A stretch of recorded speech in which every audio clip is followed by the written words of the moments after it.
Just a few quick thoughts on Trump's plan for Palestine. Now, listen, I'm not agreeing with it at all. This is just a quick video to just assess it on its facts. First things first, I don't think he has any sincerity whatsoever in trying to look after the Palestinians. I think it's about enrichment of self and bodies above all else, and definitely above America. And that's not even a thought. I mean, what vested interest does America have in the Middle East in that way to be that actively involved? Wasn't he going to pull all the troops back? Wasn't he the man that wasn't about war, but now he's going to acquire Palestinian land and make it American? And then be right in the heart of the Middle East and all those tensions. And I think they're going to take it really well, won't they? He spoke to everybody. Everybody that he spoke to was on board. Okay, so listen, what Trump said was complete bullshit, right? But if this is actually what's going to happen going forward, and I know about the law, and I know about ethnic cleansing and all these kind of things, right? But ultimately, if that's what America says is going to happen, then who is going to stop it? So just kind of food for thought and asking the question of the what ifs. What if that strip of Palestine, which is called Gaza, and whether it's 1.8 million or 2.2 million Palestinians are forever forbidden from returning, basically. Now, in Trump's speech, he was a little bit confused. He was a little bit confused because he was saying about how he's going to enrich it and get jobs and get people internationally who could potentially be in Gaza, which is going to be American owned into the long term, right? It's basically American land. He said anybody can be there, including the Palestinians. But just before that, he was saying about how the Palestinians cannot possibly be there because there'll be a cycle of destruction, a cycle of building things up just for it to be blown up, right? That's his words, what he said. Look at my links.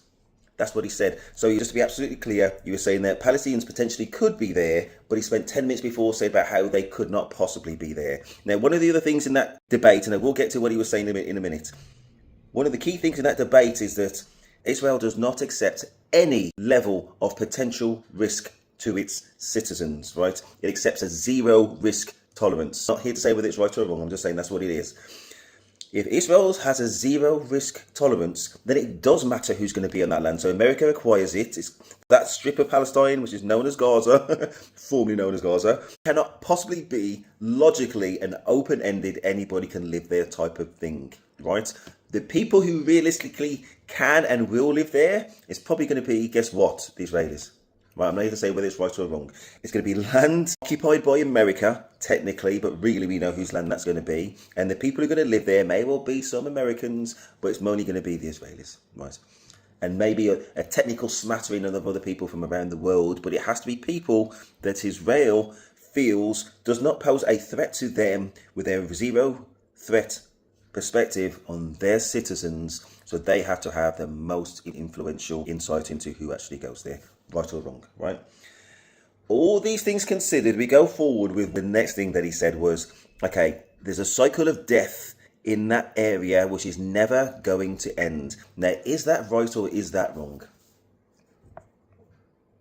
And before I say any more, I'm not agreeing with that orange idiot, but we just need to be honest about whether that's right or wrong. Okay, so if we think he's wrong, then who is going to stop that happening and how is it going to stop happening? Right? There's already war crimes. Was it Netanyahu? They're saying that he's guilty of war crimes. I'm not here to say whether he is or he isn't. But if he is, then where's this proactiveness in order for him to be arrested and for them to stop anything happening? The war's been going on for forever. Even Trump said that 90% of the buildings are now flattened. So if those are war crimes, where's the rest of the world to do anything about it? And if the rest of the world are never going to do anything about it, no matter what happens, then is Trump right?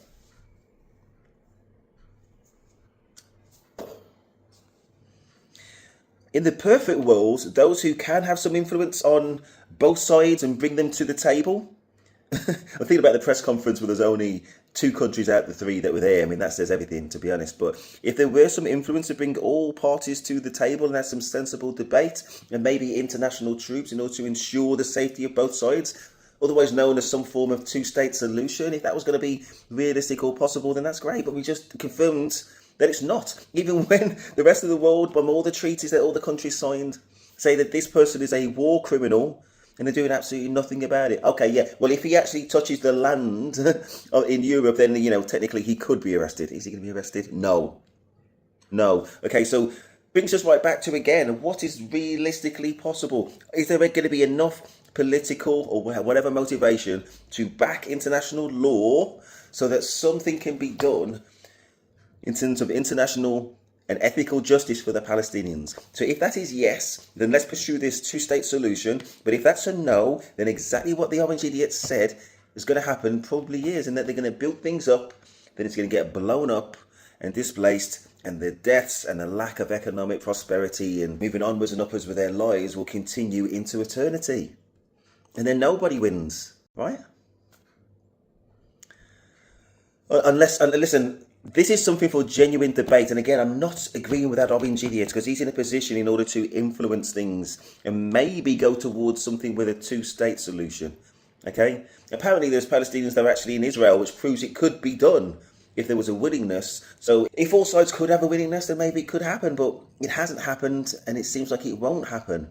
So let me know your thoughts. Do you genuinely believe in a two-state solution? Is the only solution for the Palestinians to more or less leave, and it's about the terms in which they leave, and that's going to be one or the other? Do they have a chance to hold on to Palestine, or does there have to be some better solution or alternative solution where they can start from somewhere else? I'm not talking about justice now. I'm talking about practicalities. They start from somewhere else and they're given very generous terms. Hopefully, I know that's not what's going to happen. I know that's not going to happen, but it would be ideal if it did. Very generous circumstances in which they can enrich and rebuild their lives, which is going to be in another country. Now, what country that's going to be, nobody knows, including that orange man. He didn't know if it was going to be one country, 10, 12. He said up to 12 countries or maybe more. That's how much thought he's put into it. He said he's been studying it for months or aware of it for a lot of months. So what is a lot of months? A lot of months. That's obviously not a year, because you'd say, over a year, or you'd say years. He said a lot of months. We know how much time he's put into this, how much thought he's put into it. I think that real estate tycoon is looking up. Anyway, let's not go into it. Let me know your thoughts. Daddy Stephen, I'm out.